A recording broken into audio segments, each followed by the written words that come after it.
is.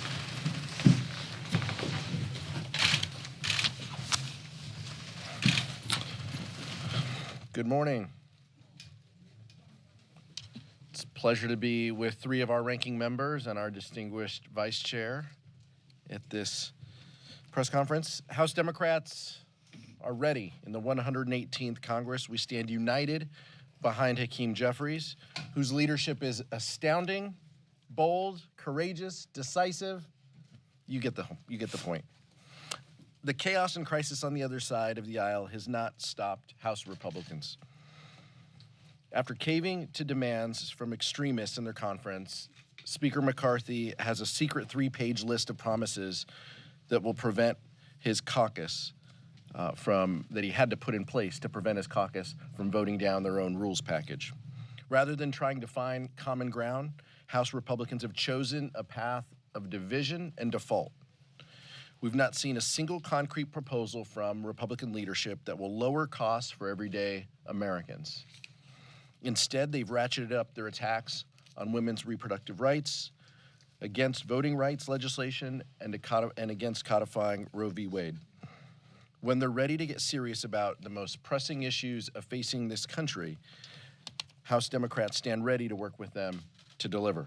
Until then, we're going to continue to call out their extremism each and every step of the way. Our Vice Chair, Ted Lieu. Thank you, Chairman Aguilar, and good morning.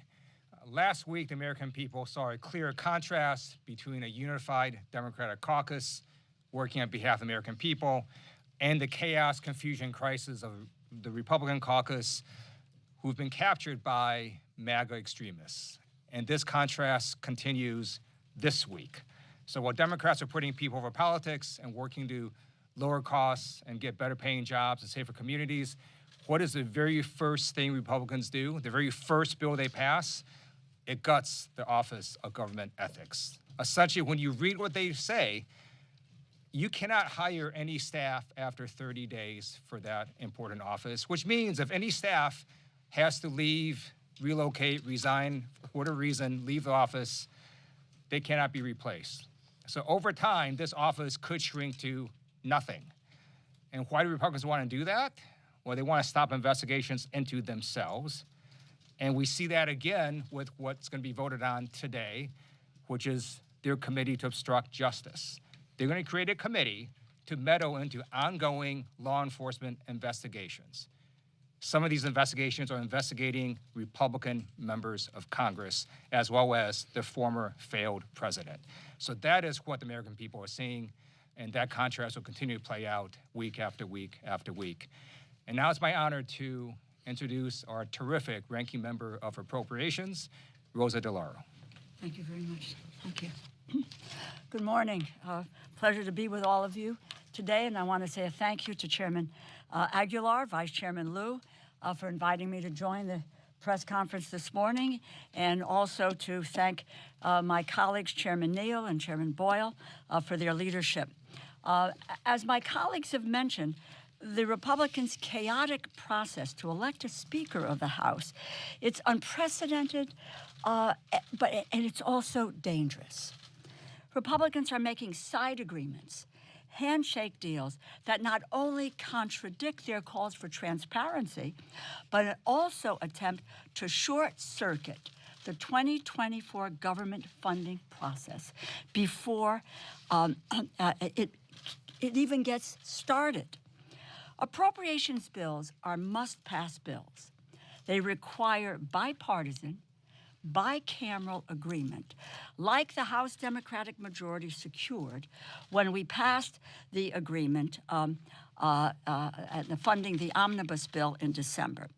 It appears, quite honestly, that Republicans, they don't understand this process, because in his attempt to become Speaker, Kevin McCarthy reportedly already promised to cap spending at the 2022 levels in exchange for votes. Let me just take a second to tell you about what that means. Now, obviously, we do not have the exact cuts that the Speaker traded for votes because the deal was made in secret.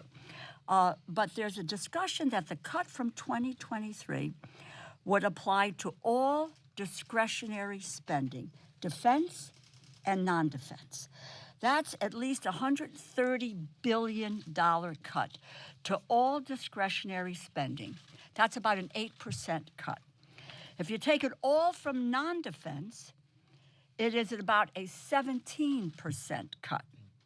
And while there are some House Republicans saying that they will not cut national security, they would then leave veterans in the lurch.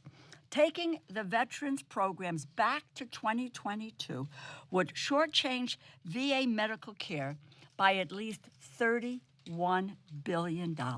That's a 32% below what we just enacted in December. It doesn't account for potential increases the department will identify on their upcoming budget requests. So they're going to slash what are critical investments.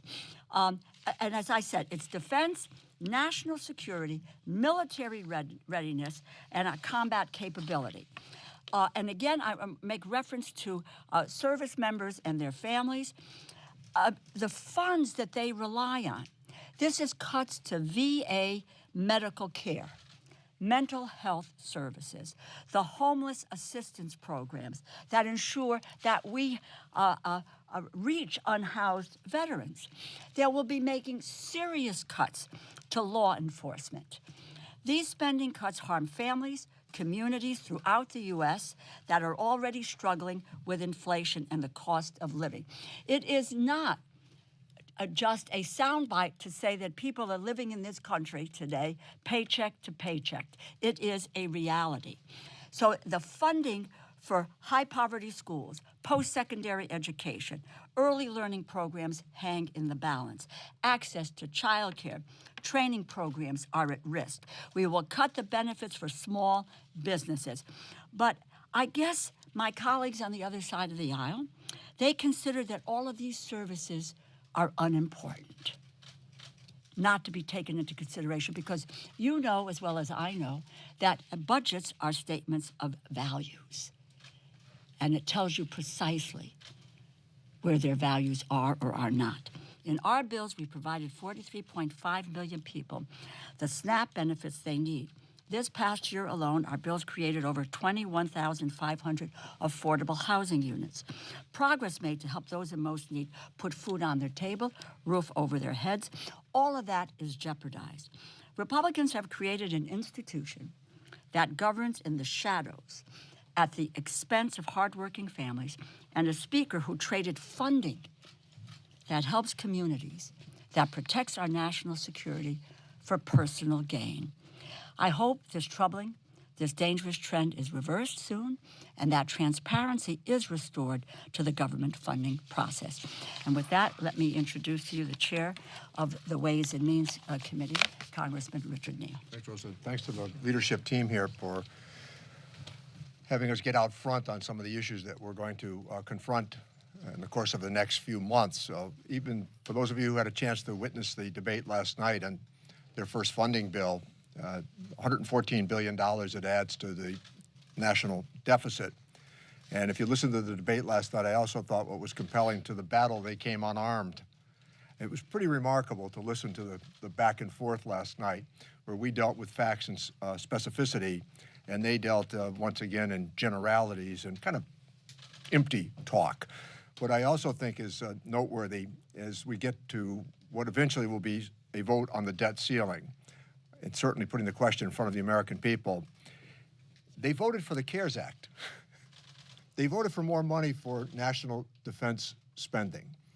Some of them voted for the infrastructure bill. And then they also voted for $5 trillion worth of tax cuts in 2001, 2003, and 2017. It comes out to about $4.7 trillion of tax cuts. And it allows them, in this instance, after what they've done, to sort of set the fire and then call the fire department.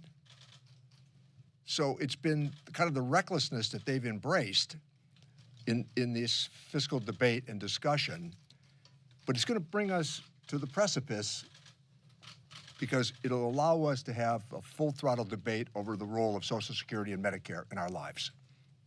I'm looking forward to that. It's really important to remember, as I've just described it, where the tax cuts were, where the spending increases came from, and then how we intend to defend Social Security and Medicare and do the responsible thing and raise the debt ceiling. The debt ceiling shouldn't be held hostage to this sort of conversation, particularly when you participated in increased spending, which, by the way, was all valid. All valid. The CARES Act. Speaker Pelosi and I, with Secretary Mnuchin, we negotiated that legislation in her office. Many of you were witness to it when you saw the final product, and we came out of the Speaker's office at the time, with Secretary Mnuchin calling in back and forth over 8 days. They all voted for it. And I call attention to that because now they want to say, well, we're not going to raise the debt ceiling until you agree to irresponsible cuts in domestic spending. Better to have the discussion right now. Let's set the table. Let's get to the debate over Social Security and Medicare. Happy to engage. Brendan Boyle. Thank you for that wonderful introduction, Richie. I didn't want to overdo it. So I'm Brendan Boyle, Brendan, not Brandon, incoming ranking member of the Budget Committee. And actually, let me build off what Richie just said and focus on one area as part of the adopted rules package last night, and that's cut go. You know, you can always tell when there's a Democrat in the White House because their Republican colleagues suddenly become concerned again about deficit and debt. When there's a Republican in the White House, they conveniently forget that topic. But every time they take over and there's a Democrat in the White House, suddenly there's this focus on deficit and debt. Well, here's the hypocrisy in what they're saying. As part of CutGo that they reinstated last night, any tax cuts that they propose do not have to be offset. So all of those critical investments that Chair DeLauro spoke about, critical investments in the American people, education, jobs creation, helping veterans, all of those have to be offset according to their rules.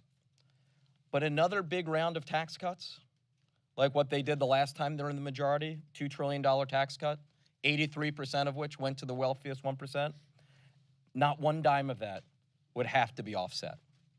So keep that in mind when they are crying crocodile tears about our national debt. I would also say, as Chairman Neal did, the debt ceiling should not ever be something we play around with. It is too dangerous. This country has been able to get through and weather government shutdowns. We would not be able to weather a compromise on the full faith and credit of the United States. It would cripple not only the U.S. economy, but the world economy. This caucus has the responsible position not to play politics with this. The other side has been threatening repeatedly, as recently as last night, to refuse to raise the debt ceiling because they're so hell-bent on cutting Social Security, Medicare, and Medicaid. We won't let them get away with it. And now it's my pleasure to bring back our chairman, Pete Aguilar. Thanks, Brendan. Questions?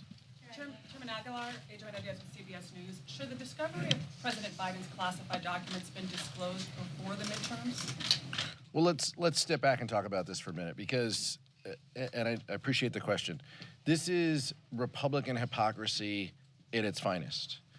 When the former president had 320 documents found at his personal residence, they said that, quote, that will not be a priority.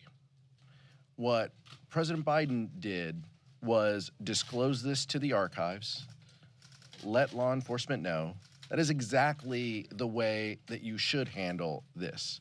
So we're going to support the fact that the president is following this established protocol, that he did the right thing, and see what other and see where we go from here. But we're not interested. Republicans aren't interested in having meaningful oversight. They're just interested in opposing this president.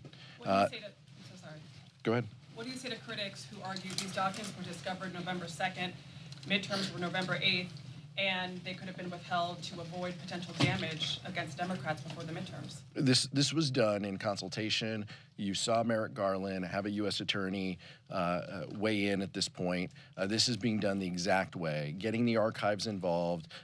Someone who was on the January 6th committee, there is a process to handling documents. The president is handling it the way he should. That's what's important here. Go ahead. To follow up on that, though, I mean, in April we knew about well, in August we knew about the search warrant executed at Mar-a-Lago. Isn't that sort of a time when everybody goes, let's just make sure we don't have any of our own? Isn't this a little bit sloppy to not have this go through things on the Democrat side to make sure that when they're saying this is terrible, he has documents, also make sure that we don't have any documents? I don't think that's a question for me. That might be a question directed down the street. But what I'll tell you is this is being done. This is being handled the way he should.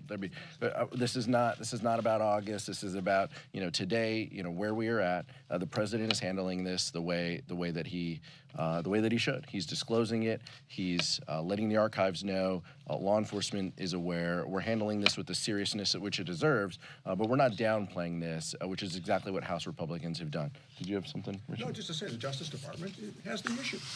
Yeah. Can I ask you about House ethics?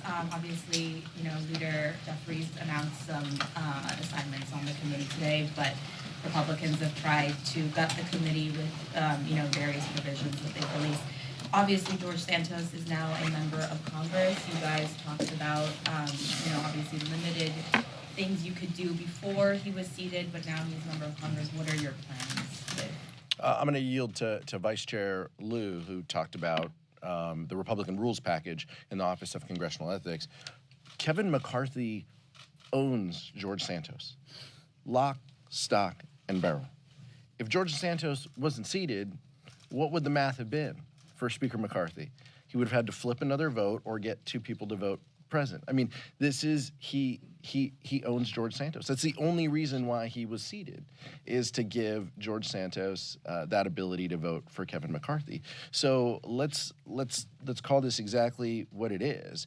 There should be repercussions. The state and federal governments and the law enforcement agencies should look into it. The FEC should look into this. I know that there might be an ethics complaint that's filed here as well, but this is an incredibly serious issue from someone who clearly is divorced from reality and sanity. But this is at the feet of Kevin McCarthy, not just George Santos alone. Vice Chair Lieu. Thank you, Chairman Aguilar. So the Republican rules package says that you cannot hire any staff to the Office of Government Ethics after 30 days. Why would they do that?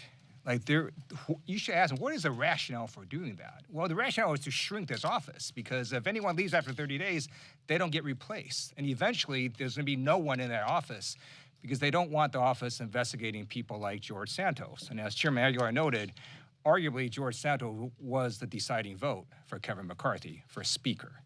It was also disclosed yesterday that when George Santos was fundraising, apparently his fundraising person was telling folks that he was actually Kevin McCarthy's chief of staff. So if they were using the telephones, which I assume they were, that would essentially be conspiracy to commit wire fraud. So what George Santos did was not only unethical, it appears to be highly illegal. And you have ethical investigations, but also you have what looks to me like criminal liability.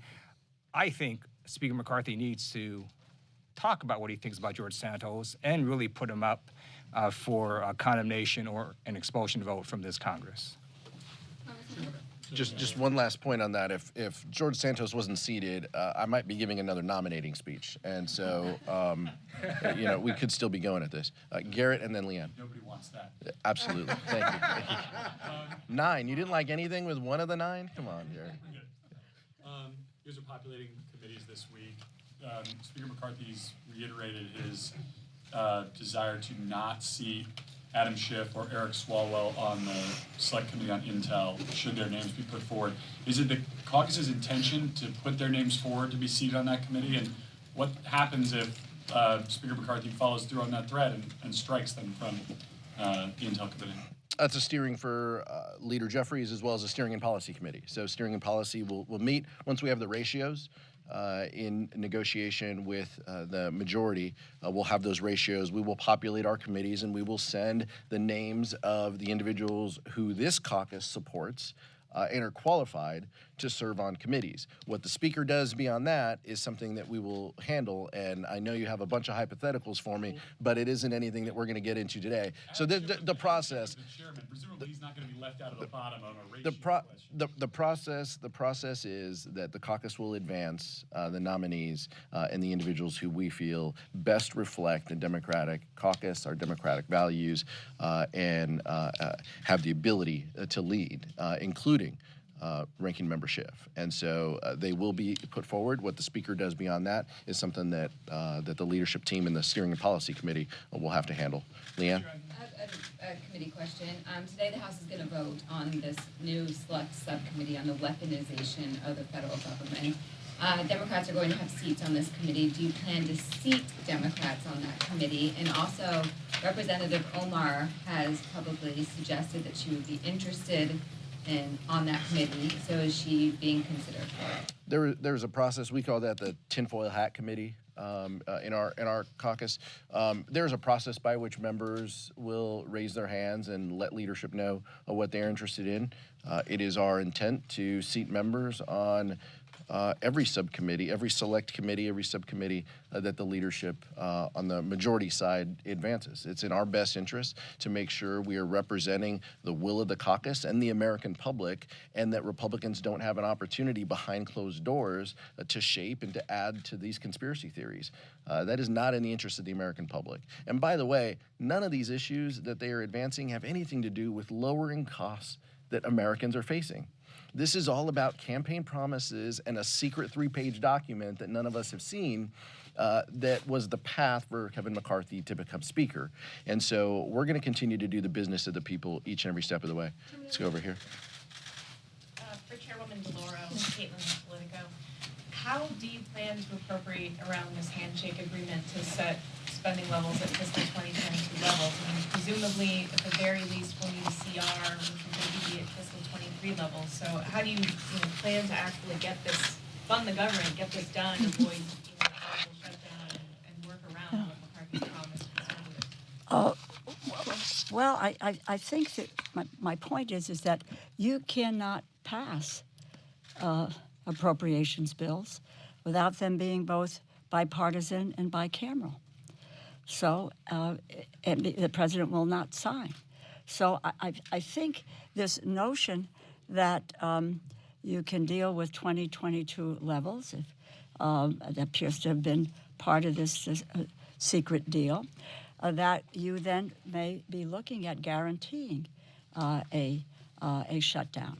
We will operate in the way that we have, bill by bill, with the issues that are important to us.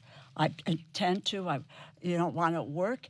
I think it's very interesting to note that in a divided government, last December, you may recall, we passed an omnibus bill, a bipartisan omnibus bill. 9 Republican votes in the House, and I think close to 19, somewhere around that, in the Senate. So we were able to govern. The issue is going to be is whether or not the Republican majority can govern.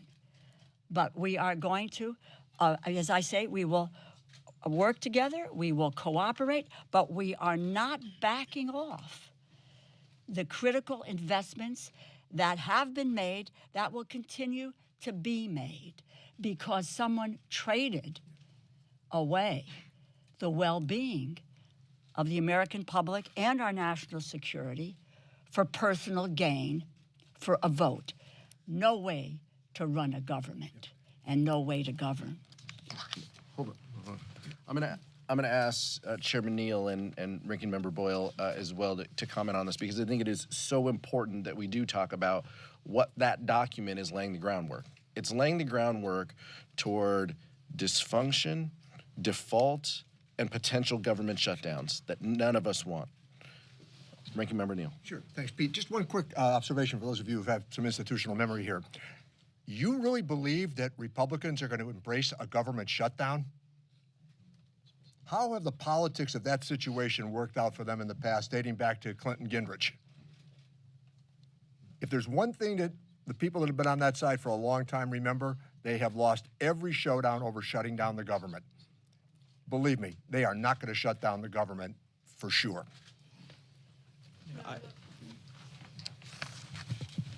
Look, we all know in the end what this is about. When Social Security was created in the 1930s, Republicans opposed it. They have opposed it in every generation since. As recently as late 2004, when George W. Bush was reelected.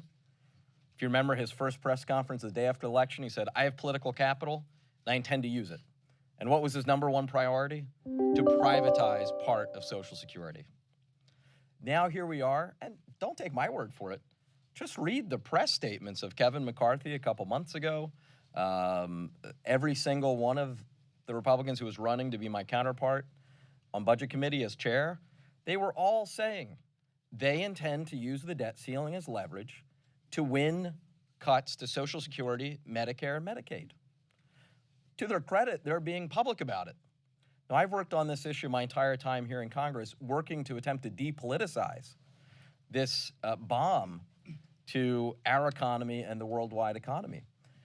I'm so proud of this caucus, not just House Democrats, but working with the White House as well. We are firmly united on this. And just as Republicans lost back in the Gingrich Congress in the mid-1990s, just as they lost in 2011 on this issue, they will lose again in 2023. Last question. I just want to make one point. You know, I think you all will recall last December, I was, swarmed with so many of you are in this audience today. I mean, just overwhelming. Are we going to shut the government down? Are we going to shut the government down? This is going to lead to a government shutdown. And just absolute no. We are not going to have a government shutdown. Why?